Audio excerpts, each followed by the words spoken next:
Hey there, everyone. Welcome to the Zone of Control podcast. My name is Jerry, and we are back for episode number 22. This is a recorded episode, as you all know. I am on the road, but I wanted to get the Zone of Control podcast out there, and we're going to have a great show. For those of you who aren't familiar, we do this show every week at Thursday at 7 p.m. Eastern Standard Time. We try to rotate between live and recorded shows.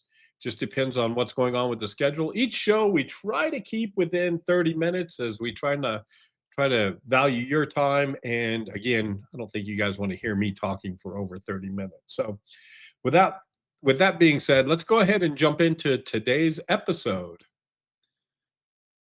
So in this episode, we're going to have some opening comments. We're going to talk about Malta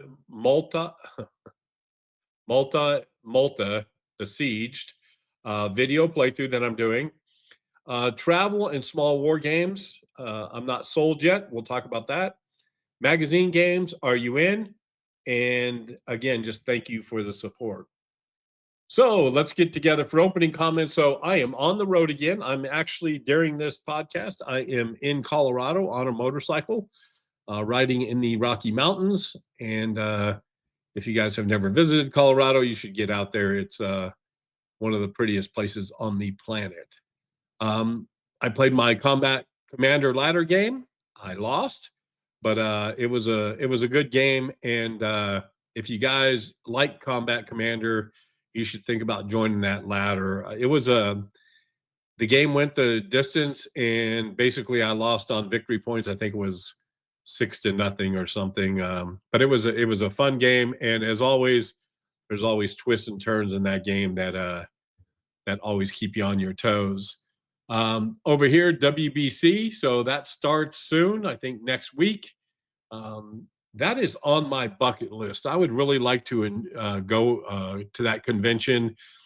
It's like 10 days long, so you got to pick and choose the days that you go. But I think I would like to go and try to find a time where I could play in one of the little tournaments, maybe Combat Commander or something like that. But then they have tons of open gaming. The only problem is it's so far away. It's in Pennsylvania. But I do think that I'm going to try to. That's on my bucket list. I really would like to do that someday. On the table, I've got Malta Besieged and Jeff Davis, and I know that's a weird combination. And on the Facebook page, people have been making jokes about it. But I got enough room to put both of them side by side. But I have to keep the cat off the game, so that's why I have to put them so close together, because my little cat protector thing only covers that much space. So that's the reason that we're doing that. But stay tuned for that. And then we've got some great news. Black Flight is out from Historic Wings, and I've been speaking with Thomas, and I think we're going to get him on the show and talk about the game and even have him kind of walk us through it a little bit. So stay tuned for that. Really looking forward for that. He's a good guy, and really enjoy talking with him, and he's very knowledgeable. So really looking forward for that. So hang in there and stay tuned for that. So Malta Besieged, it's a solo game. I've been playing it now I'm in the second epoch. It's a fun little game. It took me a little while to get used to the kind of the way it ran and everything. It's a States of Siege game, so you guys are familiar with those. But it's card driven. This is the Worthington, kind of the fancy copy of it, and it's really cool. I still got it set up because I'm going to record the other part of hopefully record the second deck this afternoon or later tonight. So we'll be doing that. But the first early epoch phase is online, so go check that out. And just go to YouTube, and it's on Cardboard Commander. Go check that out and tell me what you think of that. So that is the game that I've currently got going on and am playing. So today, it just happened to coincide that I saw the Players Aid, and they were talking about their monthly update and everything. But they were talking about these travel games.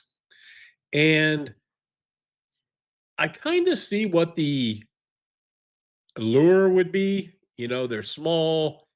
easy to carry around. I mean, I get it. I guess my thing is with them is I don't know whether it's my OCD or whatever, but I hate the size of the boxes, right? I'm used to big shelves and the big boxes and they go on the shelf and these are just harder. It's kind of like you playing Jenga trying to get them into your shelf. Um, Everybody says they're good. I've watched the players aid do their reviews on them and they look kind of fun. I guess the thing that kind of keeps me away from them is they're really quick, like 20 to 30 minutes to play, which is good, I guess.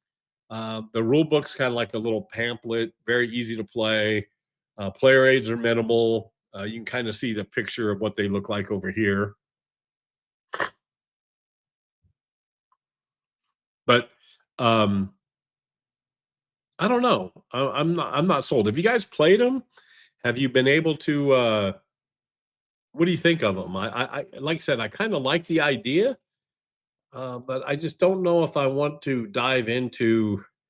I don't know how much when I travel. I don't know about you guys. I don't like to carry extra stuff with me. I already carry enough stuff with me as it is. And I'm going to kind of show you what my solution is for when I'm on the road and if I do want to play a game. Again, part of it is if I'm with my wife, I'm not going to take a war game with me. I want to be present when we're there or as present as I can be. And, I don't want her, I'm not going to take a war game when I'm traveling with my wife. And when I'm on these tours and these motorcycle trips and off-road trips, again, I don't want to spend my time playing a game because I'm in the present dealing with the people that I'm dealing with. And so, I mean, I get the idea. I guess if you were a business traveler and you did this a lot, you stayed in hotels and didn't have a lot of time to play, I guess they would be good. So I guess my thing is just tell me, have you guys played them? Do you like them? What are your thoughts? Am I missing out on something? What are some of the games that you'd like? I just put a few down here that they had mentioned, but yeah, let me know. Let me know what you guys think of the games, and let me know if, like I said, if I'm missing out on something, or should I jump on that boat? But I am going to show you kind of like what my alternative is. And that is Vassal, right? So the thing is, I always carry a laptop with me because I have to have it to upload to social media and for routes and everything that I do when I am on the road. So I always have Vassal with me. If I'm in a hotel room and I want to play, I can log in and play with Vassal, and I don't have to carry anything but my computer. And now you may say, what about rules and plays and that sort of thing?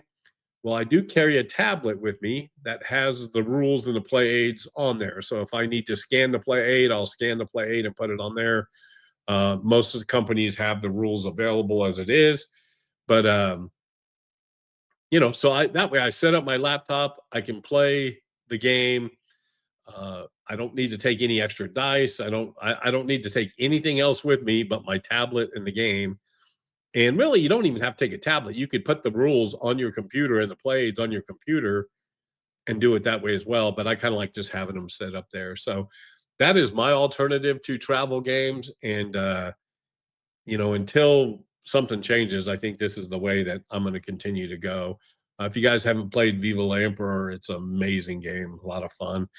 In the Shadows, I'll be. If you guys haven't seen, Rough Swordsman's doing a playthrough on it, and it looks really interesting. I need to get that on the table as I do have a copy of that. So tell me what you guys think. Do you like to play Vassal while you're on the road? Do you not like to play Vassal at all? Yeah, tell me what you think.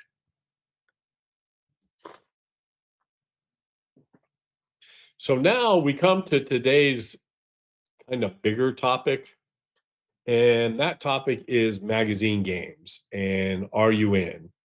So I remember back in the day, strategy and tactics, the magazines were great. Let's just say the games, not so much in my opinion. Um, but they've gotten so much better, as have all war games, right? Um, and I started looking. I like the idea of magazine games but I don't, right? Again, they're hard to store. I have solved that by, I'll show you here what I did.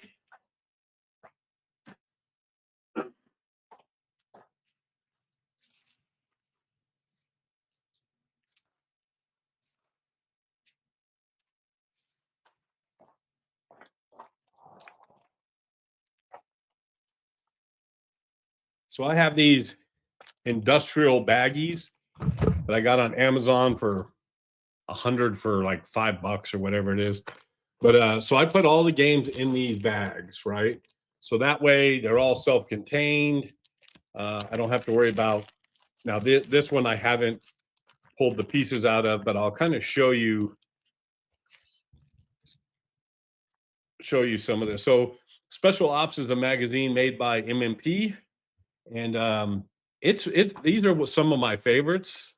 I do like the look of these, and what I like about them is A, the articles are great, but B, whoever they're taking pictures of real games and they show you what those are, and it's just really cool the way they break it down, give you some tips on playing.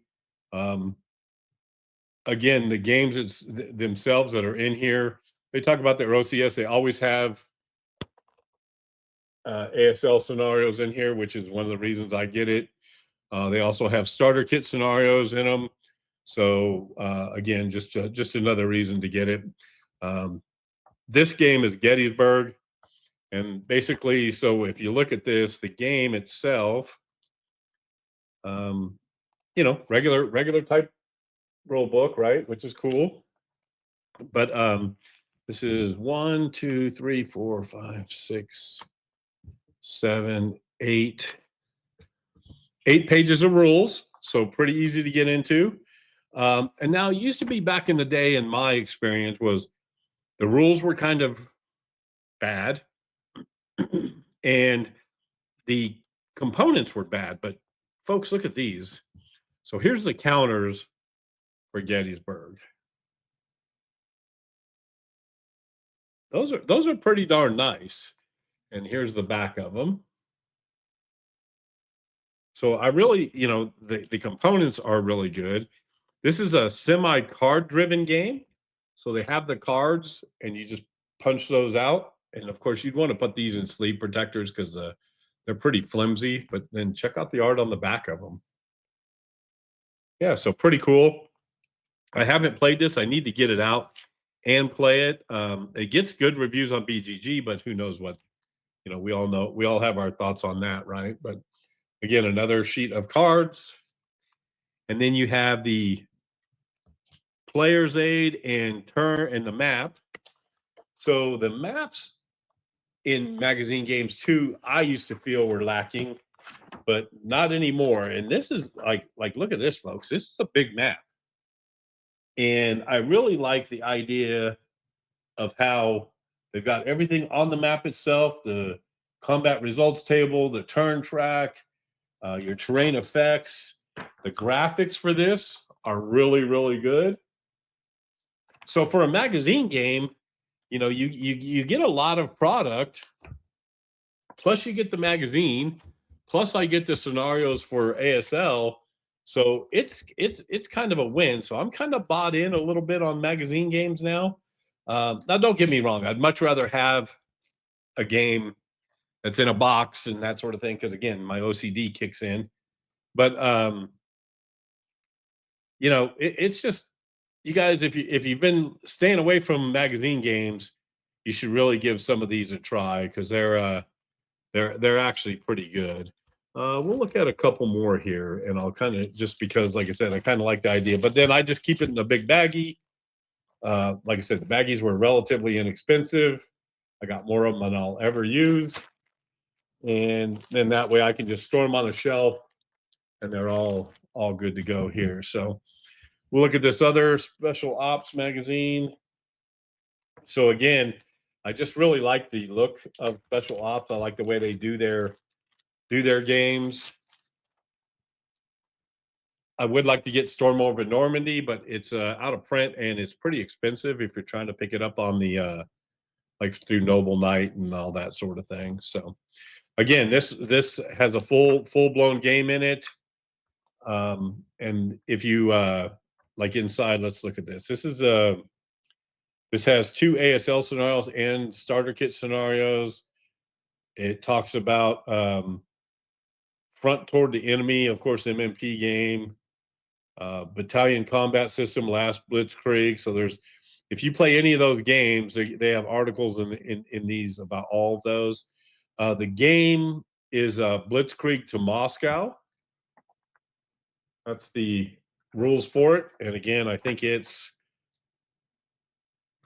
let's see, 1, 2, 3, 4, 5, 6, 7, 8. Yeah, another 8-page game. Yasushi Nakaguro is the game designer.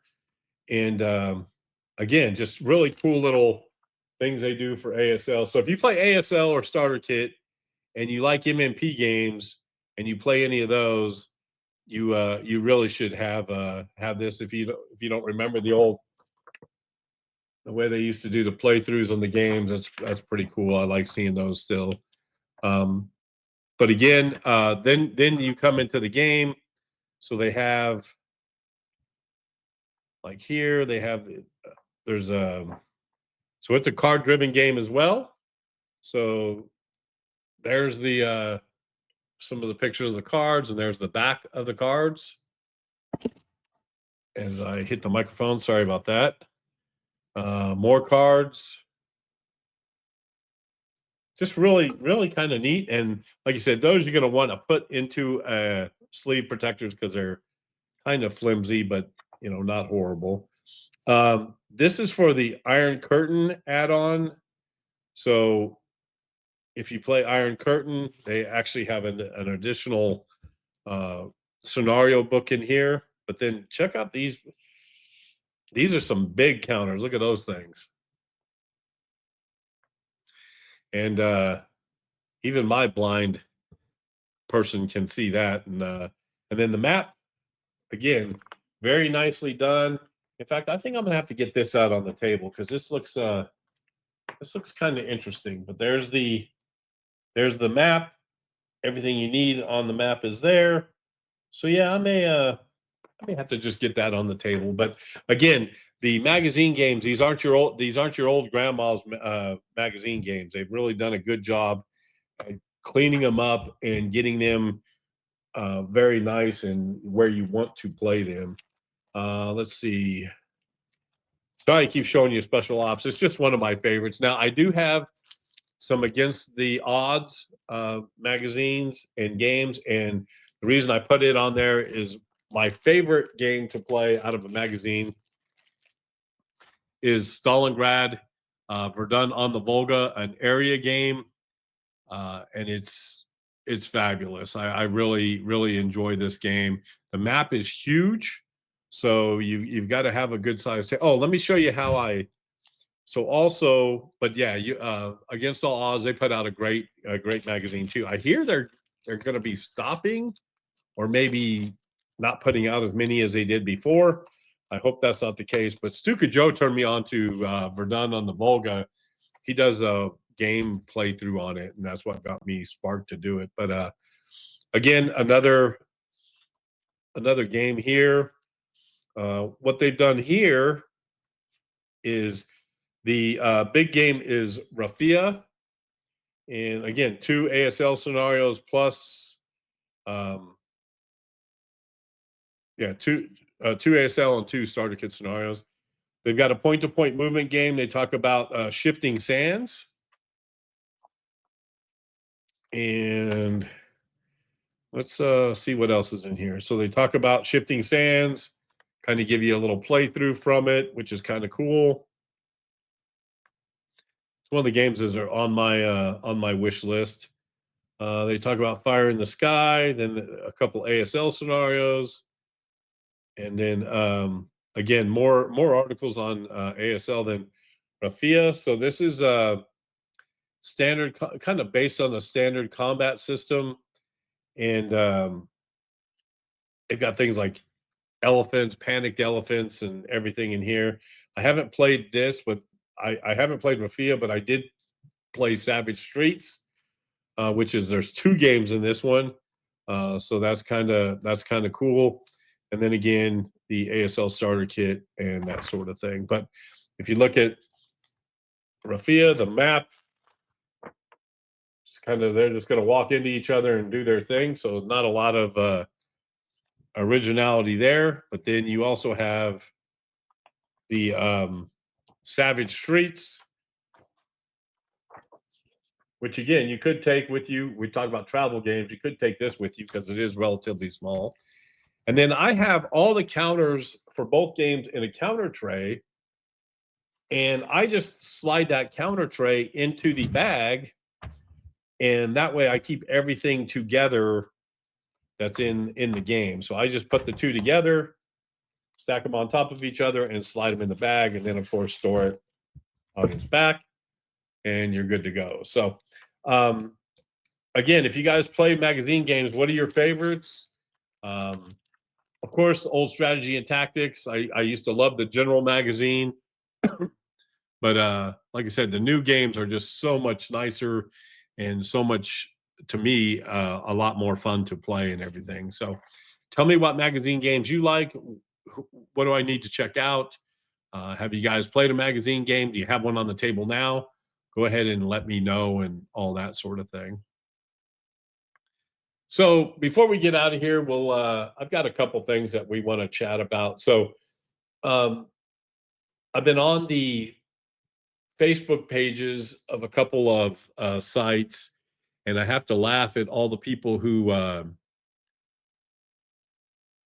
talk about how easy it is to find face-to-face opponents. And I started looking at them, and it looks like the easiest play. And of course, you know this, right? The bigger the area you're at, like a lot of people in Philadelphia, Ohio.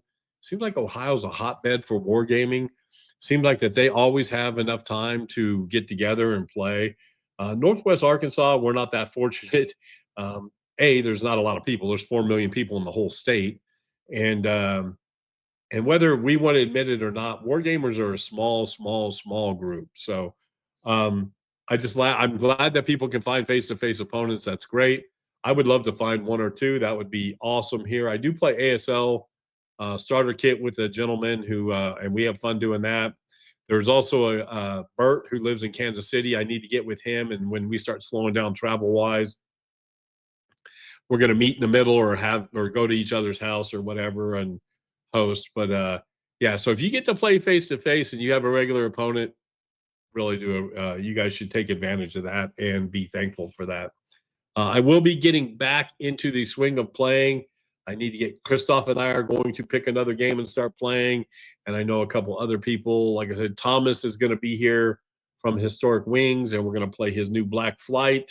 So yeah, stay tuned. We got some cool stuff going on. And we won't do a live show the next week because I'll still be out.